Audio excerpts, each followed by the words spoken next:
We all love a legendary comeback, and Degree Original Cool Rush is back and better than ever. Cool Rush isn't just a scent, it's a movement, a fan favorite that delivers bold, fresh vibes and all-day sweat protection. Whether you have a man that spends hours in the gym, heads into the office early, or is just trying to stay fresh on a long day, Cool Rush has their back. Head to your local Walmart or Target and grab Degree Cool Rush, the fan favorite scent from the world's #1 antiperspirant brand. Welcome to People Tech, the podcast of the HCM Technology Report. I'm Mark Pfeffer.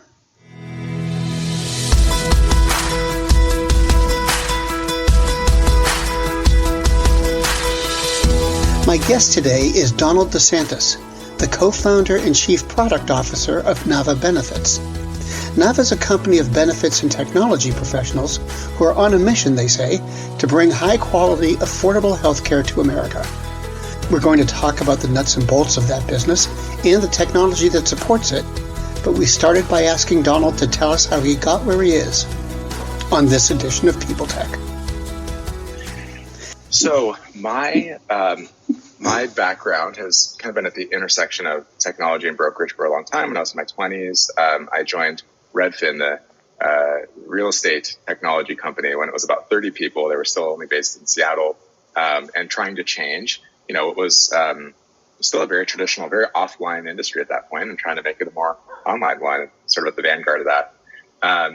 And then I started a company with some friends doing the same thing for a commercial real estate brokerage. And I was like, yeah, I think I've had enough of real estate for a little bit and wanted to get into the healthcare space. And, that journey started really with talking to a bunch of folks and, sort of healthcare providers, folks in the insurance industry, healthcare startup founders and investors. And sort of what we learned along the way was that there was no shortage of sort of great innovation that existed out there, and that a lot of the products that were kind of coming to market were really cool. And some of them, not every product is going to be great, but some of them really had great ROI for employers and their employees, but very few of them were getting traction into the market.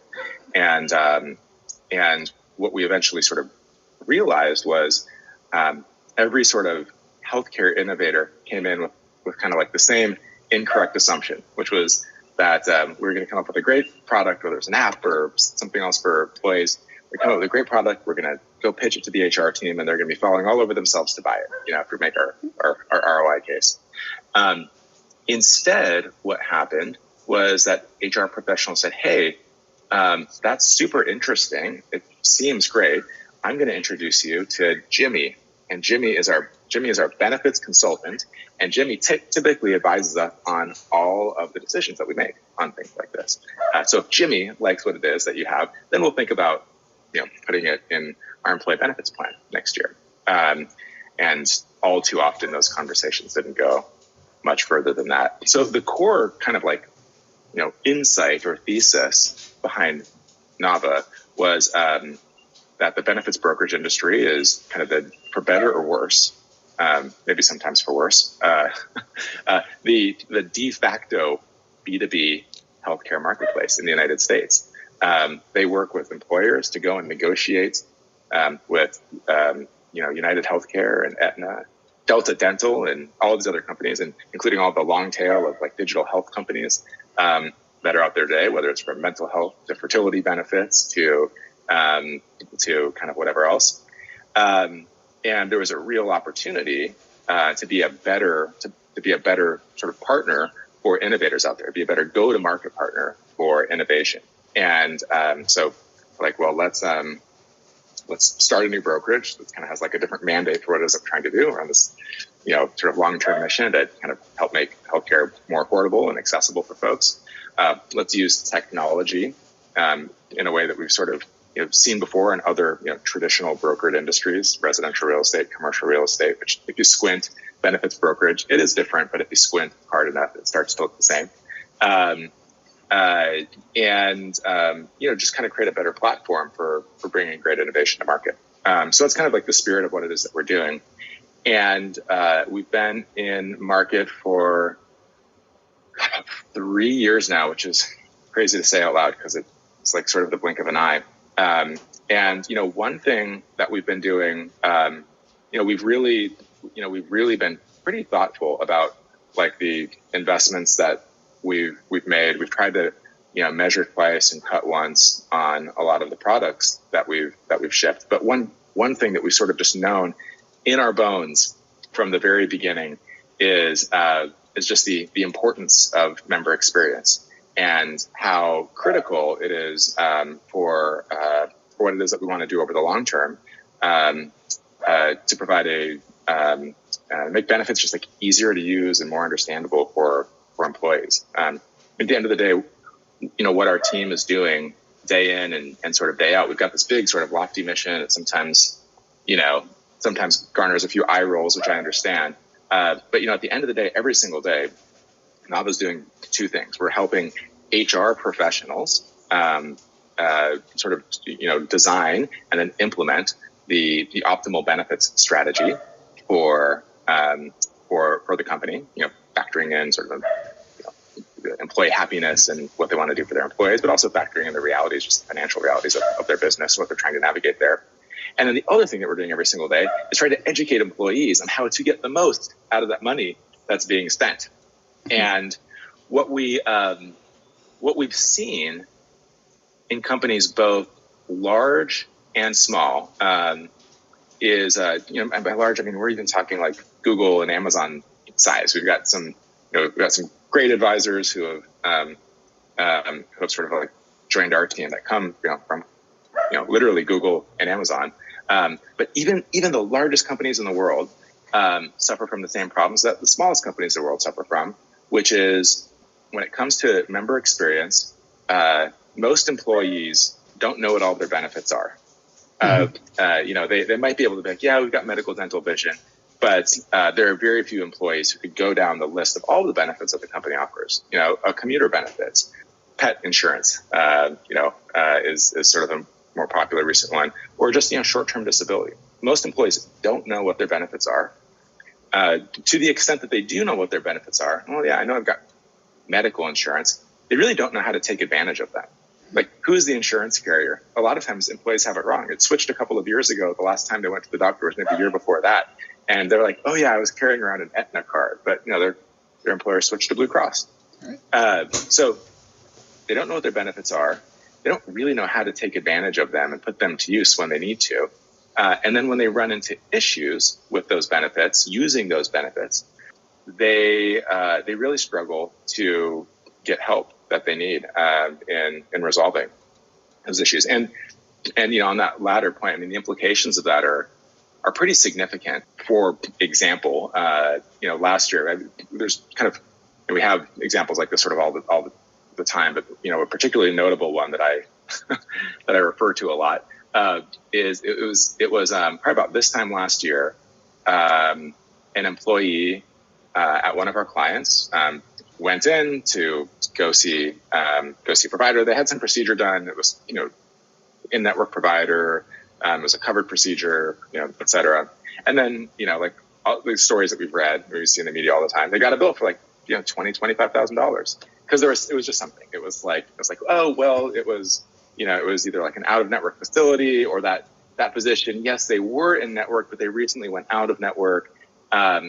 And that ended up getting escalated from that, that person tried to solve the problem on their own, failed, went to their HR professional who escalated it to us, which is pretty traditional inside of the benefits world. And we were able to work with the carrier to have that claim reprocessed and use some of the leverage that we have as a broker so that bill, this doesn't always happen, but in this particular case, that bill went to zero. It went from like about $20,000 to $0. And, if you just assume this is a person who is making the average American salary, that is a meaning that like meaningfully changed the trajectory of their financial future. Right. This one bill going away. And, that's pretty typical in the world of like benefits brokerage today. This sort of, helping out HR teams and their employees resolve issues like this, but it's done in this kind of very, haphazard, unstructured way. And there are all sorts of great vendors out there in kind of like the sort of healthcare navigation type companies that you may be familiar with, kind of this category of company. I don't necessarily think I can name any of them right now, but faith in the news media has been challenged, making it even harder to get stories told.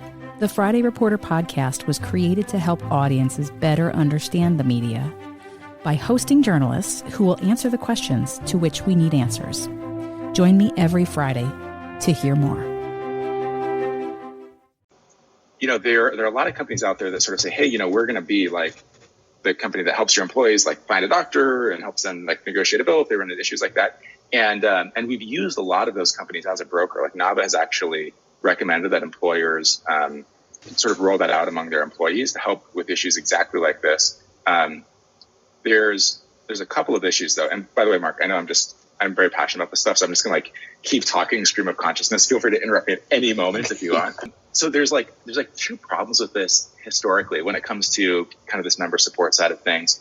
First is, and this is, by the way, I am not bashing any of these companies. There are some fantastic companies in this space, but problem number one, the companies that are actually really good at this are generally quite expensive. And so they're really only, and a lot of them only work with larger employers, just because of like the kind of like the minimum contract size that they need to have, the overhead of sort of just setting up a new account. So, a lot of times, their ideal customer is like at least 1,000 employees. Sometimes it's, several thousand employees. So, the vast majority of companies in the United States are small businesses, 1,000 employees. I think the average size of a company is probably something like 40 employees in the United States. It might be smaller. So first and foremost, a lot of these products are really kind of, only available up market. And then, I think the second problem is that there are very few sort of like actors in the employer-sponsored healthcare market that have as much leverage over insurance carriers or any one of these vendors as the broker does. So imagine, you work for United Healthcare and maybe you're a senior account advisor or something like that. And you get a phone call from someone and they say, hi, I'm calling on behalf of Jane Smith and she has a problem with her bill. And you say, who are you? And you're like, well, I work at XYZ Healthcare Navigation Company. As United Healthcare, you have no relationship with this company. They're just some random company calling you on behalf of one of your customers. And you're like, okay, cool. Yeah, well, that was the bill. And a lot of times what happens is, sort of hang up on them. Where the truth is, there's a lot of, sometimes the carriers just straight up make mistakes. But sometimes they're right, but there's like this vast gray area where they actually have a fair amount of discretion. And what's interesting is the benefits brokerage industry is sort of the, outsourced sales team for insurance carriers in the United States. Insurance carriers spend a ton of time and money trying to woo insurance brokers to sell their product. Because, whether it's United Healthcare, Cigna, Aetna, if you look at these networks in any given major metro, there's a ton of overlap. They basically have 99.9% overlap in terms of who the doctors are. The insurance products, it's just a financial product. Here's the deductible. Here's your out-of-pocket max. Here's what your copay is. There's not a lot of product differentiation. So they rely on the brokers a lot to sell their product. And so when a broker calls and says, hey, United Healthcare, we've got a big problem here. And this is really important. Client of ours, can you help us fix this? They're a lot more willing, again, for better or worse. I'm not saying this is the optimal system that should exist, but the system that does exist. The broker is in an amazing position relative to other folks out there to get that bill resolved. Sometimes maybe it's black and white, the carrier made a mistake. Sometimes it maybe occupies some of this gray area that we were talking about, in which case we're able to a lot of times get to a more favorable outcome. So we recognize like what the opportunity here is. Again, let's first and foremost, people need to know what benefits are that are available to them. We need to provide a better way for them to actually start using them, reduce the friction for them to start using them. And last, but definitely not least, when they run into issues on things like bills, where the implications can be meaningful, helping them sort of navigate through that. So I'd love to, I'm sort of a product-minded person. I'd love to pull up and give you a demo from my phone of kind of what we've done. But before I do that, any questions? I know there's a ton of information I just threw out. Yeah. So it sounds like you've got an interesting mix of clients: large clients, medium clients, small clients. I'm wondering the difference in dynamics between the small businesses and the large businesses. I think most people would tell you there's different dynamics between those two in any industry. And I'm just wondering, healthcare being such a sensitive purchase, really, how do you have to manage them differently? Yeah, no, it's a great question. Well, I think Nava targets employers down to about 25 employees is sort of our floor, up to about 1,000 or so. That's sort of who we're marketing to, and that's sort of considered like the SMB sort of space in the benefits world. Within that, a 25-person company versus a 1,000-person company, obviously there are pretty big differences there in terms of how those companies are set up. In general, what we find is smaller companies require just a lot more support because you're going to have one person who's in charge of benefits at a 40-person manufacturing company or marketing agency or a 30-person architecture firm or something like that. It's probably like the office manager, or maybe they have like one HR generalist who's doing everything from recruiting to running payroll to doing benefits. And benefits is super, super complicated. And so they require a lot more support versus that, 1,000-person company. I think every, HR teams, in general have sort of been thinned out a little bit. And I think they're all, they could probably all use another set of capable hands. But, once you get up to 1,000 employees or so, you have an actual HR team in place. And there's usually like a benefits specialist or a benefits coordinator, someone who's, at least one person who's dedicated to that function. And so, we're working sort of more closely with someone who has a greater understanding in benefits. One of the implications of that, sorry, you may have had a follow-up question, but just so you know too, one of the implications of this is actually for smaller companies, historically they've just gotten much worse service from the benefits consulting industry because brokers, because they're actually, again, it's basically more work. Like you have to, when you're negotiating the renewal, for a small company, it's not as if it's like, a lot less work than negotiating one for a large company. You're still going out and talking to all the insurance carriers. You're thinking about how are we sort of carving up the deductibles and, the employer contributions and whatnot. So it's still all of the same work up front, but you're making less money. And throughout the year, you have to provide a lot more support to that company as well, because they've got a thinner HR team. And so this, that part of the market has historically been really underserved. So, a lot of what we're trying to do too is like, again, build out tools that give our own team a lot more leverage, where we're creating slack, like just operational slack inside of Nava, so that we can pay a lot more attention to these smaller companies and, give them support and whatnot that they wouldn't get from a sort of more, traditional brokerage or firm. Yeah. Can you talk to me a little bit about your technology? I mean, I imagine you've got quite an interesting collection of hardware and software, and I would also imagine it's probably largely proprietary. I'm not sure if I got that right or not, but it's just from listening to you. But can you tell me about it? Yeah, totally. Well, I think so. I'll kind of crack that door open a bit here. Again, not because any of this is top secret, but I do kind of want to pop open the app and show you what that looks like. But I think the co-founder, my co-founder, Brandon Weber, who's the CEO of Nava, our last business was serving the commercial real estate industry. And, what we saw there was, this is, commercial real estate is the largest asset class in the world.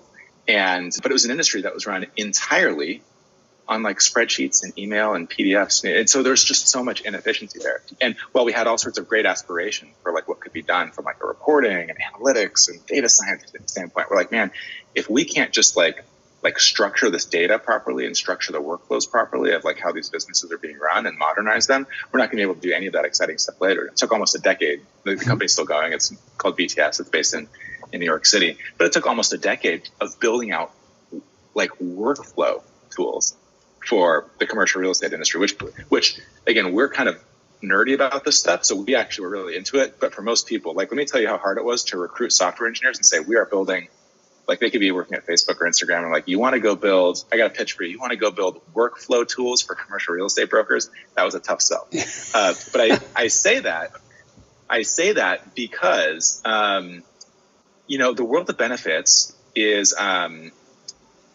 not that different in a way. Again, we've got this massive industry here. So, employer-sponsored healthcare is about half of the healthcare spend in the United States. And healthcare spend in the United States is about 19% of our GDP. So again, huge part of the economy. And under the hood, everything is just running on spreadsheets and PDFs and emails being sent around. So a lot of what we're building internally is workflow optimization tools.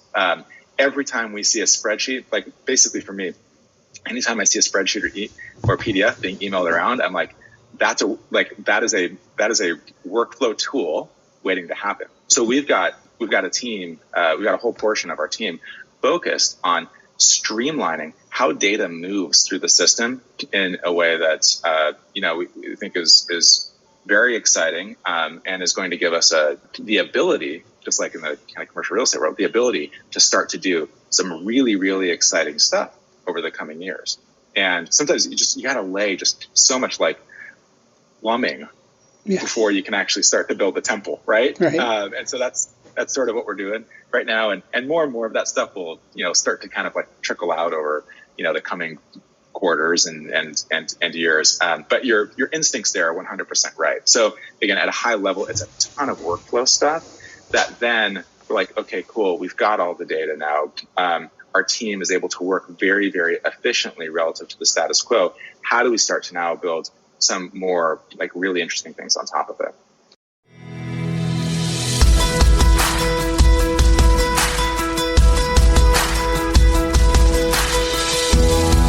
My guest today has been Donald DeSantis, the co-founder and chief product officer of Nava Benefits. And this has been People Tech, the podcast of the HCM Technology Report. We're a publication of Recruiting Daily. We're also a part of Evergreen Podcasts. To see all of their programs, visit www.evergreenpodcasts.com. And to keep up with HR technology, visit the HCM Technology Report every day. We're the most trusted source of news in the HR tech industry. Find us at www.hcmtechnologyreport.com. I'm Mark Pfeffer.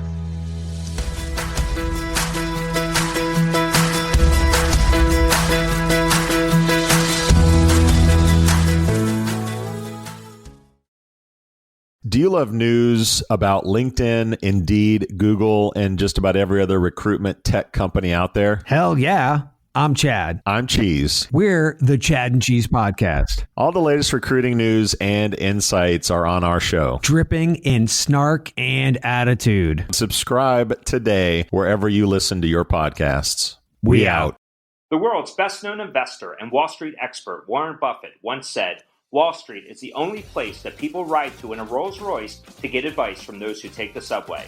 Mr. Buffett's quote is remarkably accurate, but how many people would rather receive advice from him than someone simply guessing? Welcome to Buy, Hold, Sell, your single source for Wall Street knowledge and profitable guidance. Please join me, Todd Schoenberger, and fellow trader Tobin Smith, as well as host Veronica Dudo, for a podcast known to move the needle for investors. Tobin and I are seasoned Wall Street executives with deep investment experience, and we are prepared to share our advice to those who choose to listen. Download Buy, Hold, Sell today on the Evergreen Podcast Network or your favorite podcast channel. The holidays mean more travel, more shopping, more time online, and more personal info in more places that could expose you more to identity theft. But LifeLock monitors millions of data points per second. If your identity is stolen, our US-based restoration specialists will fix it, guaranteed, or your money back. Don't face drained accounts, fraudulent loans, or financial losses alone. Get more holiday fun and less holiday worry with LifeLock. Save up to 40% your first year. Visit LifeLock.com/podcast. Terms apply.